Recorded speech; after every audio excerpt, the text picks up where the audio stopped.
सत्कार्य सत्संग जी, आप सभी को प्रेम भरी राधा स्वामी जी। सत्संग जी, सत्संग स्टूडियो यूट्यूब चैनल में आप सभी का एक बार फिर स्वागत है। आज हम बाबा जी महाराज जी के बहुत ही प्यारे और बहुत ही सुंदर सवाल जवाब लेकर आए हैं। सत्संग जी, सबसे पहला सवाल किसी ने बाबा जी से पूछा, बाबा जी मेरे पति पहले सत्संग घर आया करते थे, सत्संग सुनते थे, उस सेवा भी बड़े प्रेम प्यार से करते थे और वो हमें भी सत्संग कर जाने के लिए हमेशा कहा करते थे। लेकिन बाबा जी अचानक पता नहीं उन्हें क्या हो गया, ना तो वो खुद अब सत्संग घर आते हैं और ना ही हमें आने देते हैं। सत्संग जी, बाबा जी महाराज जी ने यह प्रश्न सुना। उसके बाद आप जी ने फरमाया कि बेटा उनकी कोई ना कोई मजबूरी रही होगी, लेकिन बेटा हमें यह ध्यान रखना है कि हमें अपने घर का माहौल ख़राब नहीं करना है। हमेशा ध्यान रखें कि अपने घर का माहौल अच्छा बनाए रखें और यह सब कुछ मालिक पर छोड़ दें। जब मालिक चाहेंगे उन्हें वापस अपने पास ले आएंगे। सत्संग जी, फिर अगला सवाल किसी ने पूछा, बाबा जी बड़ी ही परेशान रहती हूँ और परेशानी में मुझसे उस मालिक की भजन बंदगी भी ठीक से नहीं हो पाती, मैं क्या करूँ? जब मुझसे भजन सिमरन नहीं होता तो मैं बहुत परेशान रहता हूँ। तो बाबा जी ने उन्हें समझाया कि बेटा परेशानियाँ तो सबके जीवन का हिस्सा है। जब तक हमारा मन हमारा ध्यान नहीं लगता तब तक कोई ना कोई दुख तकलीफ परेशानी और पीड़ा तो हमें सताती ही रहेगी। जब ध्यान मन भजन सिमरन में लग जाएगा तो पीड़ा से कोई भी फर्क हमें ज़्यादा नहीं पड़ेगा। फिर किसी ने कहा, बाबा जी सेवा किसको कहते हैं? तो बाबा जी ने समझाया कि बेटा जो भी काम आप जी निष्काम होकर करेंगे, चाहे वो घर का काम हो, चाहे आपके बड़े बुजुर्गों की सेवा हो, या फिर किसी धार्मिक स्थान पर निष्काम भाव से आप जी कोई कार्य करते हैं तो उसका हम सेवा कह सकते हैं। लेकिन इस बात को हमें कभी भूलना नहीं है कि सबसे जरूरी और सबसे असल सेवा तो भजन और सिमरन है। सत्संग जी, बाबा जी आगे कहते हैं कि जो यह बाहरी सेवा होती है वह इसलिए दी जाती है जिससे हमारे मन में विनम्रता आए, प्रेम आए और झुकना सीखे और किसी को कुछ देना सीखे। सत्संग जी, फिर आगे किसी ने कहा, बाबा जी मुझे आपसे बहुत सारे प्रश्न करने हैं।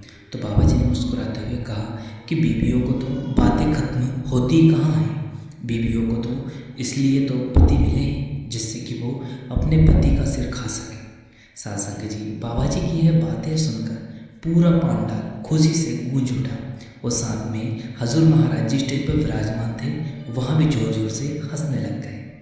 फिर किसी लड़के ने बाबा जी से कहा, बाबा जी मेरे माता पिता कहते हैं कि तू बड़ा होकर हमारी सेवा नहीं करेगा और मुझे अपने माता पिता की ये बात बड़ी बुरी लगती है। जब भी वो कहते हैं तो मुझे ताना ही देते रहते हैं, इस वजह से मेरा मन बिल्कुल ही अशांत हो गया है। तो बाबा जी ने समझाया कि बेटा माता पिता तो आप जी को यह कहकर पक्का कर रहे हैं कि तू उनकी आगे चलकर सेवा कर सके, तेरी नींव मजबूत कर रहे हैं, इसलिए माता पिता की बातों का बुरा नहीं मानना है। माँ बाप कभी बच्चों का बुरा नहीं चाहते। फिर किसी लड़के ने बाबा जी से कहा, बाबा जी मैंने कई घर ऐसे देखे जिसमें शादी के बाद माता पिता को अलग रहना पड़ता है।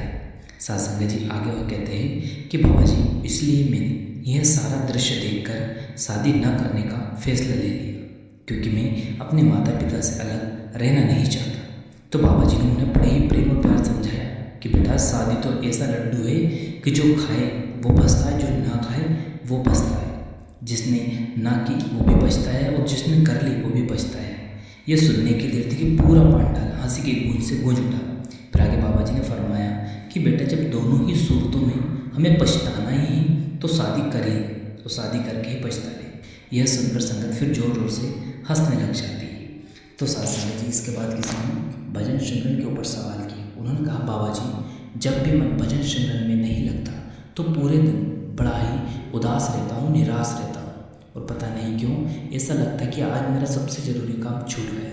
लेकिन बाबा जी मैं क्या करूँ, कभी कभी परिस्थितियाँ ऐसी बन जाती है कि भजन सिमरन में वक्त नहीं दे पाते। बाबा जी ने कहा, बेटा ठीक है, दुनियावी कामकाज जिम्मेदारियाँ भी बहुत ज़रूरी है और सभी में देना समय बहुत ज़रूरी होता है, लेकिन इस बात का आप जी ध्यान रखें कि मालिक ने हमें 24 घंटे दिए और उन 24 घंटे में से सिर्फ हमें 10वां हिस्सा यानी कि 2.5 घंटे मालिक को देना है। यदि हम वो भी नहीं दे पा रहे हैं तो फिर हम क्या करेंगे। आप जी थोड़े परेशान लग रहे हैं, लेकिन कोई बात नहीं, आप कोशिश करें, धीरे धीरे समय को बढ़ाएं। मालिक चाहेगा तो दया में जरूर होगी। तो सत्संग जी बाबा जी महाराज जी और संगत के बीच कुछ चुनिंदा सवाल जवाब होते हैं जो कि बहुत ही प्यारे प्यारे सवाल थे। आप जी को यह वीडियो कैसा लगा? अगर आप जी भी बाबा जी महाराज जी और हजूर महाराज जी के सवाल जवाब सुनना पसंद करते हैं तो आप जी सत्संग स्टूडियो यूट्यूब चैनल को जरूर सब्सक्राइब कर लो, बेल आइकन को ऑल पे प्रेस कर दें, जिससे कि बाबा जी महाराज जी के ऐसे रूहानियत भरे सवाल जवाब आप जी को सबसे पहले मिल सके। इसी के साथ अपनी वाणी को हम विराम देते हैं। फिर मिलेंगे आपसे किसी और वीडियो में। शुक्रिया, टेक केयर, राधा स्वामी जी, धन्यवाद।